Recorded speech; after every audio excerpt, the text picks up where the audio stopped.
Teman-teman mahasiswa, selama 5 tahun belakangan ini di lingkungan kita itu banyak mengenal istilah baru yang namanya trust atau bajaringan. Nah, kalau kita amati sebenarnya lingkungan kita atau teman-teman tukang atau tetangga-tetangga tukang kita dalam rangkai trust itu sudah benar belum? Nah, di sini akan saya gambarkan ada konsep rigid dan tidak rigid dalam sebuah trust. Nah, apakah semakin banyak batang trust yang dirangkai itu pasti rigid? Belum tentu ternyata. Nah, kita contohkan di sini. Nah, di sini ada dua macam, yang batang yang sebelah kanan itu menggunakan 4 batang truss, yang sebelah kiri hanya menggunakan 3 batang truss. Tapi apa yang terjadi ketika batang yang sebelah kanan yang menggunakan batang 4 truss ini diberikan beban di dalam strukturnya itu, ternyata dia bukan menjadi sebuah struktur yang rigid. Dia akan collapse atau berubah bentuk. Namun demikian, ketika kita lihat yang di sebelah kiri dengan menggunakan hanya 3 truss, ternyata dia akan membentuk sebuah konstruksi yang rigid.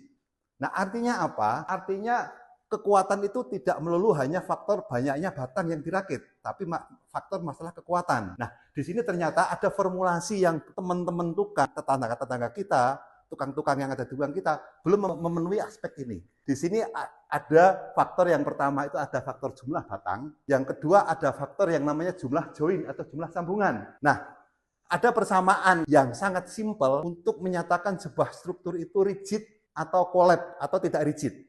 Ya, jadi di sini sebuah truss dikatakan rigid, struktur truss dikatakan rigid apabila memenuhi kaidah M sama dengan 2N-3. Apa itu M? M itu adalah jumlah batang. Yang kedua, N itu adalah jumlah join. Ketika struktur sederhana itu memenuhi kaidah M sama dengan 2N-3, itu pasti memenuhi kaidah rigid. Kita contoh. Di sini ada 1, 2, 3, 4. Ada 4 join. Yang kedua, di sini konstruksi yang sebelah kanan yang tidak rigid atau yang collapse itu ada 1, 2, 3, 4. Ada 4 batang. Nah, artinya apa? Jumlah M-nya itu ada 4, jumlah sambungannya ada 4 juga. Ketika kita masukkan di persamaan ini, berarti 4 sama dengan 2 dikalikan 4 dikurangi 3, itu tidak sama dengan. Makanya dia akan collapse. Nah, kita lihat yang satunya, yang untuk konstruksi yang menggunakan batang yang lebih sedikit. Tentunya biayanya lebih murah. Kita lihat jumlah joinnya 3, jumlah batangnya 3. Ketika kita masukkan ke persamaan M sama dengan 2N-3, tentunya dia akan memenuhi jumlah batangnya 3, 2 kalikan 3 dikurangi 3.